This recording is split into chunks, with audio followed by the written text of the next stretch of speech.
বর্তমান সরকার দায়িত্ব নেওয়ার পর থেকেই ঢাকায় চলাচলের সময় মন্ত্রী প্রতিমন্ত্রীরা পুলিশের বিশেষ প্রোটেকশন এসকর্ট পেয়ে আসছিলেন। মন্ত্রীর এসকর্ট দলে থাকেন একজন এসআই ও 4 জন কনস্টেবল।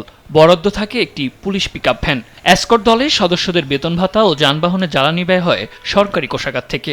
এ বিবেচনায় ব্যয় সাশ্রয়ে 18 মন্ত্রীর পুলিশ প্রোটেকশন এসকর্ট প্রত্যাহার করেছে সরকার। তবে বিধি অনুযায়ী তারা আগের মতোই গানম্যান, হাউস গার্ড এবং ঢাকার বাইরে সফরকালে পুলিশ নিরাপত্তা পাবেন।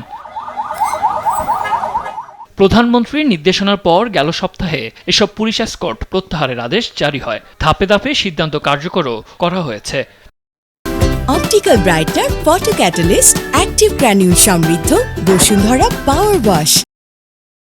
তবে গুরুত্ব বিবেচনায় এসকর্ট বহাল থাকছে স্থানীয় সরকার মন্ত্রী মির্জা ফখরুল ইসলাম আলমগীর, অর্থমন্ত্রী আমির খসরু মাহমুদ চৌধুরী, স্বরাষ্ট্রমন্ত্রী সালাউদ্দিন আহমদ, বিদ্যুৎ মন্ত্রী ইকবাল হাসান মাহমুদ, সমাজ কল্যাণ মন্ত্রী ডাক্তার এজেডএম জাহিদ হোসেন, পররাষ্ট্রমন্ত্রী ডক্টর খলিলুর রহমান এবং প্রধানমন্ত্রীর অর্থ উপদেষ্টা ডাক্তার রাশেদ আল মাহমুদ তিতুমিরের। মন্ত্রীদের এসকর্ট প্রত্যাহারের আগে শুধু ঢাকাতেই 1691 জন পুলিশ সদস্যকে এ দায়িত্ব পালন করতে হতো। শুধু ব্যয় সংকোচন নয়, আইন শৃঙ্খলা রক্ষায় এসব পুলিশ সদস্যদের কাজে লাগানো যাবে। এজন্য এ উদ্যোগকে ইতিবাচক হিসেবে দেখছেন সংশ্লিষ্টরা। সাদ আহমেদ, দেশ টিভি, ঢাকা।